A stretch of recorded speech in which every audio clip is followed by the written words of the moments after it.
Assalamualaikum warahmatullahi wabarakatuh. Innalhamdalillah nahmaduhu wa nasta'inuhu wa nastaghfir wa na'udzu billahi min syururi anfusina wa min sayyiati a'malina. May yahdihillahu fala mudhillalah wa may yudlilhu fala hadiyalah. Asyhadu an la ilaha illallah wa asyhadu anna Muhammadan abduhu wa rasuluh la nabiyya ba'da amma ba'du. Qala Allah Ta'ala fil kitabil karim.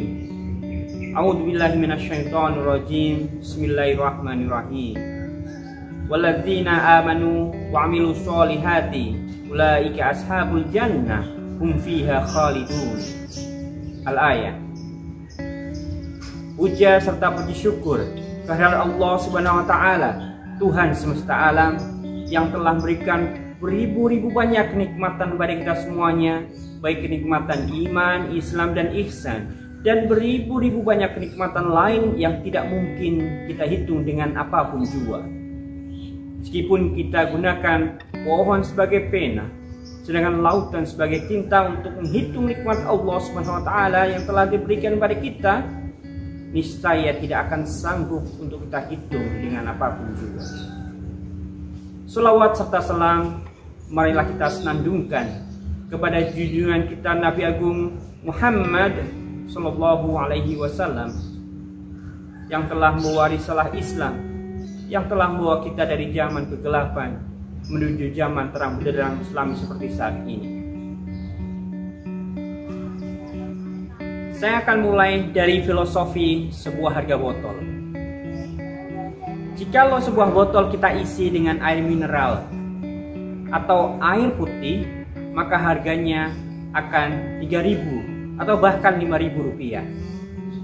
Jikalau kita isi botol tersebut dengan jus buah, maka harganya pun akan berubah 10.000 atau bahkan 15.000 rupiah. Bagaimana kalau kita isi botol tersebut dengan madu?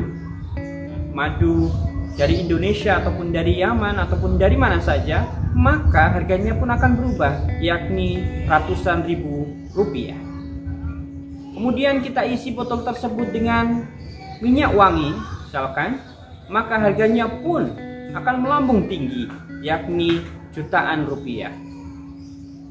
Bandingkan jika kita isi botol tersebut dengan air got atau air comberan atau air kotor, maka kita hanya akan membuang botol tersebut karena botol tersebut tidak ada harganya sama sekali.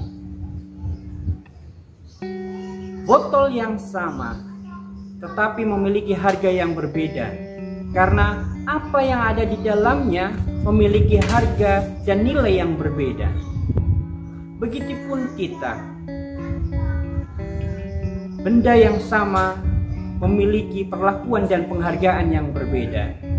Tak ubahnya seperti botol kaca tersebut memiliki perbandingan yang sama. Jika manusia sama, maka yang membedakan adalah kepribadian kita, karakter kita. Apa yang ada di dalam diri kita menjadi acuan orang lain terhadap diri kita masing-masing. Maka kita harus menjadikan diri kita mempunyai karakter yang bernilai, sehingga nilai kita di mata orang lain atau di mata Allah Subhanahu wa taala khususnya menjadi berharga dan bernilai yang tinggi. Mempunyai ilmu pengetahuan dan pemahaman yang benar akan membentuk karakter dalam diri kita yang benar pula, sehingga mempunyai nilai yang tinggi di mata Allah Subhanahu wa taala. Hujan dan badai akan selalu kita temui dalam perjalanan hidup kita. Hujan yang deras laksana tantangan dalam hidup kita. Kita tidak perlu berdoa agar supaya hujan yang deras tersebut berhenti. Tapi bolehlah kiranya kita berdoa agar supaya payung yang kita gunakan semakin kuat, dan kuat lagi. Umur seperti es. Digunakan atau tidak es tersebut akan tetap mencair. Begitupun dengan kita gunakan atau tidak, jatah umur kita akan tetap berkurang dari yang telah ditentukan. Oleh karena itu, marilah kita selalu berbuat baik dimanapun dan kapanpun kita berada. Air yang mengalir tidak akan bisa berbalik arah. Begitulah dengan hidup kita. Kita tidak bisa lagi menjadi muda ataupun menjadi anak kecil lagi.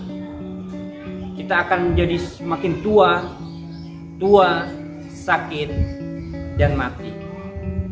Oleh karena itu, selagi kita mampu, selagi kita masih diberi umur dalam kehidupan ini, marilah kita gunakan untuk menebar kebaikan dan melakukan amal soleh dimanapun kita berada.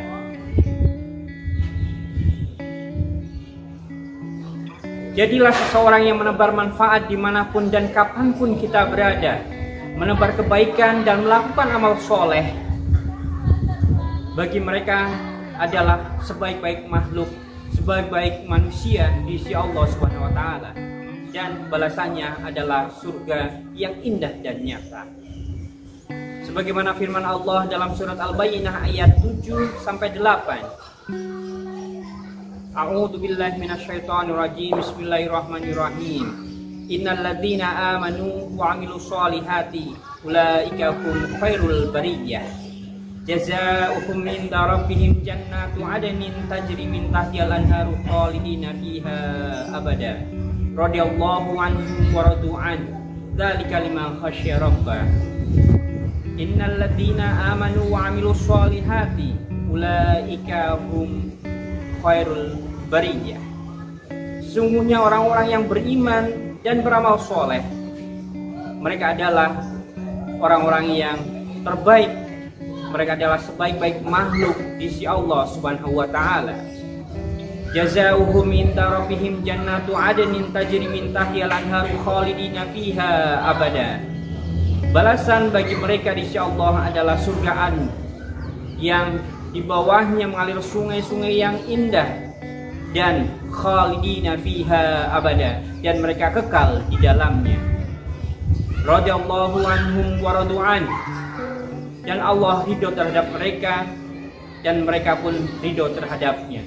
Dzalika liman khasyiya rabbah, dan demikian itu adalah balasan bagi orang-orang yang takut pada Tuhannya. Luar biasa bukan? Bahwa orang yang selalu menebar kebaikan dan melakukan amal soleh akan dijadikan manusia atau makhluk terbaik, dan pastinya akan mendapatkan balasan di surga yang indah di sisi Allah Subhanahu wa taala. Selagi kita hidup, selagi nyawa ini masih bersama raga, marilah kita menebar kebaikan dimanapun dan kapanpun, tanpa tapi, TAPI, dan tanpa syarat apapun, dan tanpa meminta imbalan apapun kepada siapapun atas kebaikan yang telah kita lakukan. Mulailah dari hal yang sederhana, seperti selalu mengajak sholat, kemudian bersedekah, menyisihkan sebagian harta kita untuk fakir miskin, menyingkirkan batu di tengah jalan, dan hal lain sebagainya yang insya Allah atas kebaikan yang kita lakukan akan dihitung pahala dan akan mendapatkan surga yang telah dijanjikan. Makanya kita harus melakukan kebaikan dan amal soleh dimanapun kita berada, tanpa tapi, tanpa syarat, dan tanpa meminta imbalan apapun. Jadilah kebaikan kita seperti hujan yang jatuh tanpa mengenal kepada siapa ia jatuh. Seseorang yang selalu melakukan amalan soleh serta menebar kebaikan dimanapun berada, pasti seseorang tersebut adalah penghuni surga yang telah dijanjikan Allah Subhanahu wa taala dan kekal di dalamnya. Sebagaimana dalam firman Allah Subhanahu wa taala dalam surat Al-Baqarah ayat 82 juga diterangkan, A'udzu billahi minasyaitonir rajim. Bismillahirrahmanirrahim.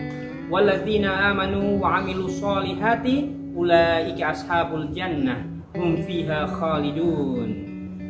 Yang artinya, orang-orang yang beriman dan beramal soleh, mereka adalah penghuni surga dan mereka kekal di dalamnya. Siapa yang tidak mau menjadi penghuni surga? Siapa yang tidak mau mendapatkan nikmat-nikmat dari Allah Subhanahu wa taala? Pastilah semuanya, saya termasuknya, ingin mendapatkan semua itu. Jadi penghuni surga dan menjadi sebaik-baik makhluk di sisi Allah Subhanahu wa taala. Oleh karena itu, mari bersama saya dan bersama semua orang menebarkan kebaikan dan melakukan amal soleh. Karena kita melakukan itu, insya Allah tidak ada ruginya dan pasti adalah untung. Karena sejatinya kita melakukan amalan kebaikan kepada orang lain, sejatinya adalah itu kebaikan untuk diri kita sendiri. Dan sebaliknya, kalau kita melakukan kejahatan pada orang lain, sejatinya adalah melakukan kejahatan pada diri kita masing-masing.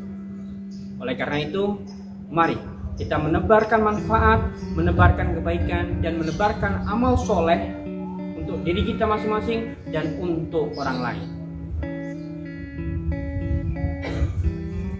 Perlu diingat bahwa ibadah ritual kita kepada Allah Subhanahu wa taala harus diimbangi dengan ibadah kita kepada masyarakat dan lingkungan sekitar.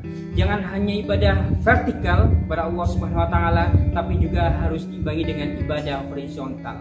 Jangan sampai kita meningkatkan kesolehan pribadi individu, kemudian mengesampingkan kesolehan sosial.